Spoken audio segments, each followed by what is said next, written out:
Hey guys, welcome back to my channel, and if you're new here, welcome in general. My name is Jessica Ward King, also known as the StigmaCrusher. So I talk a lot on this channel about the difference between mental health and mental illness, and if you're new here, the Coles notes are that mental health and mental illness are two different constructs. They're not two ends of the same spectrum, right? It's not as though mental health is the positive thing and mental illness is the negative thing, and you go along that continuum somewhere. You can actually have very good mental health and still be struggling with a mental illness. That's less common than the alternative, which is to have very poor mental health but not be struggling with a mental illness. And so illness is something that is diagnosable, that appears in the Diagnostic and Statistics Manual of the American Psychological Association, or the DSM, or in the International Classification of Diseases.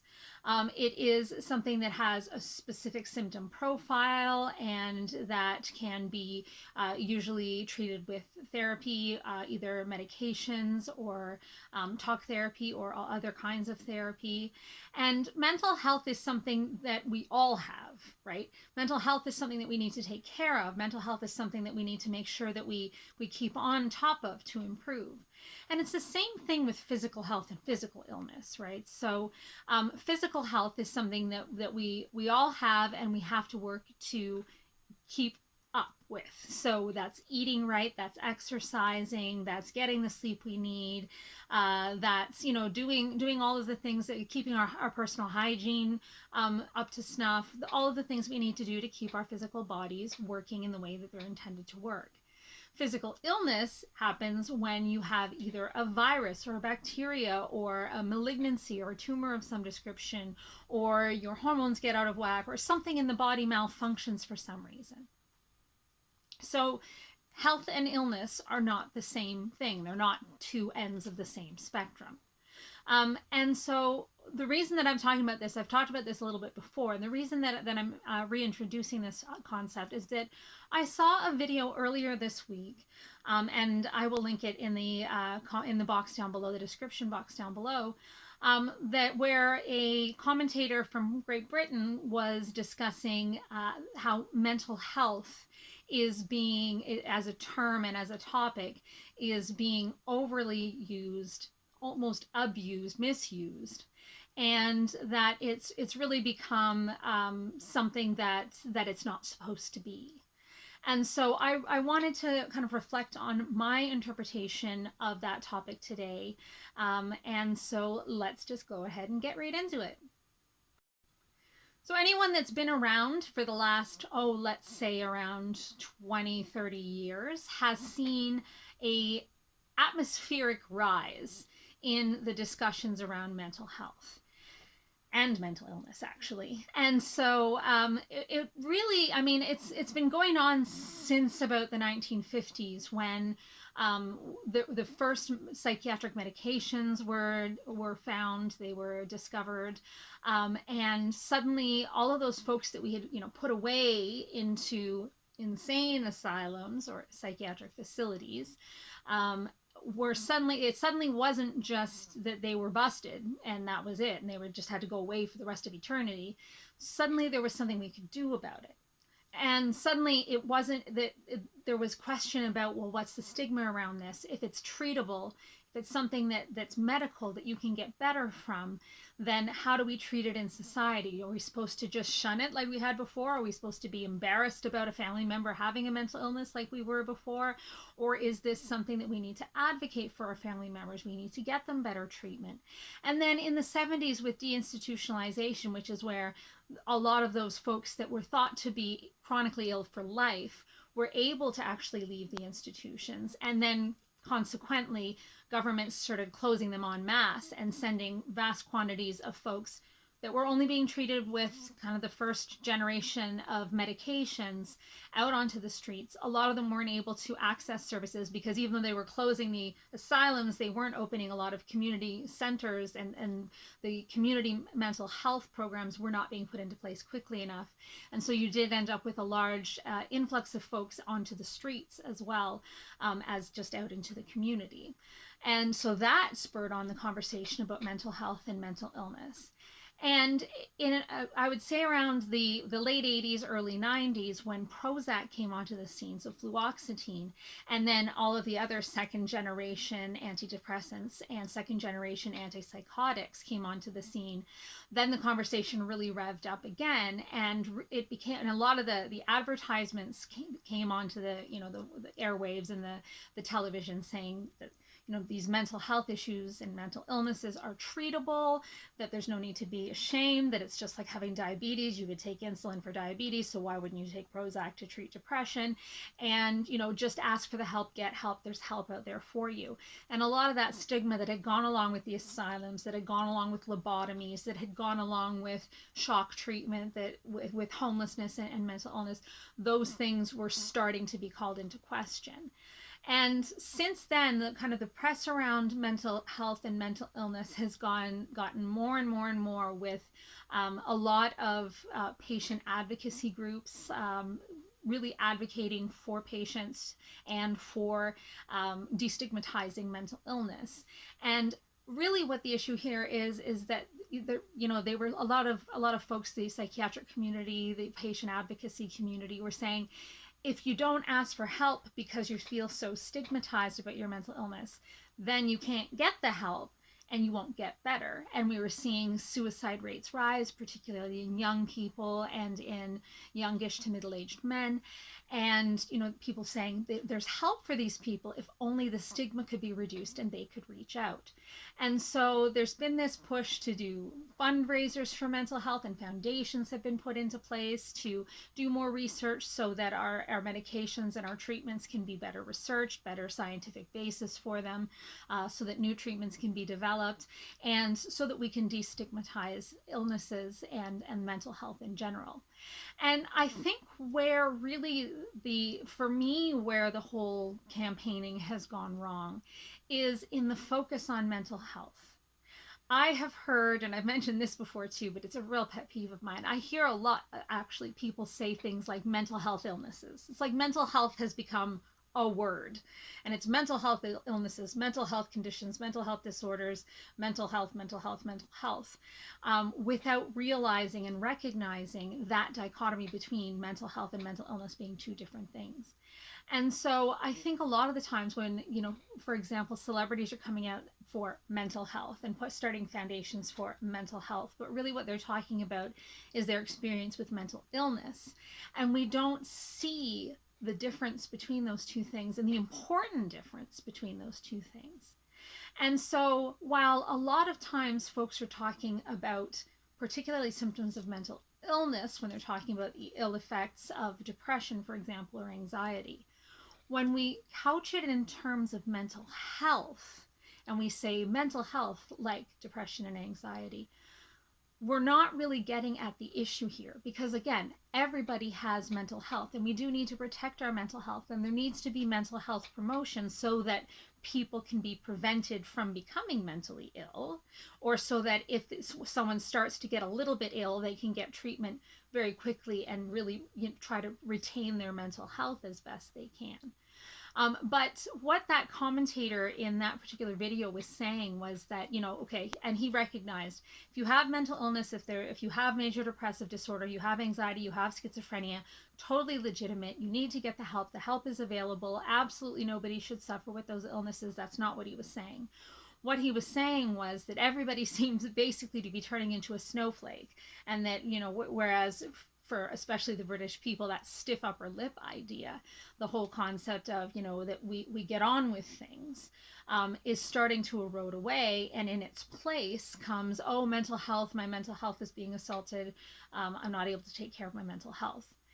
And it's becoming, rather than something that we recognize, and so that mental health promotion along with physical health promotion and being an important thing, it's becoming an excuse.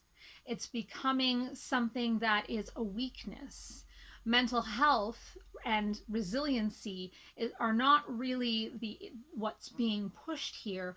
Rather, it's the decline of mental health that's being talked about, and how all of these things are reducing mental health. And mental health promotion in my books should be about promoting resiliency, should be about promoting good, healthy habits. Proper sleeping habits, proper eating and exercise are important for mental health as well, because of course, mental and physical health really aren't different things. Now, there is a reason that we have been talking so much about mental health, and that is because in the past, when we talked about health, we only meant bodies. We only meant the physical shell. And it's that Cartesian dualism, right? Where there's the mind-body split. And so we talked about health in terms of healthy bodies. And whenever someone would say health or doctor or, you've got to stay healthy, they meant your body, the vessel. And they didn't mean mental health. They didn't mean resiliency. They didn't mean take care of your mind, reduce stress, reduce anxiety. They didn't mean those things at all. And so in the last, as I say, 30 years, maybe even 50 years, we've had to start talking about mental health specifically, because originally when we talked about health, it was only physical health. And so we're really having to put that focus there and say, you need to pay attention to mental health. It's important to pay attention to mental health as well as physical health. And because we weren't doing it before, that's why we needed to put that particular emphasis on it. And so would I agree that this whole talk about mental health is making us all snowflakes and is making us all focus only on the negative parts of mental health? I'm not sure that I do. Now, the argument that he makes is a compelling one, and I would really advise you to have a look at the video. It's quite interesting. But in my view, what's happening when we're talking about mental health is that we are highlighting something that's important, highlighting something that we haven't focused on for a lot of, I was going to say very good reasons, but I actually might say very bad reasons in the past. And that being, there's been a religious connotation that's been overshadowing mental health for a long time.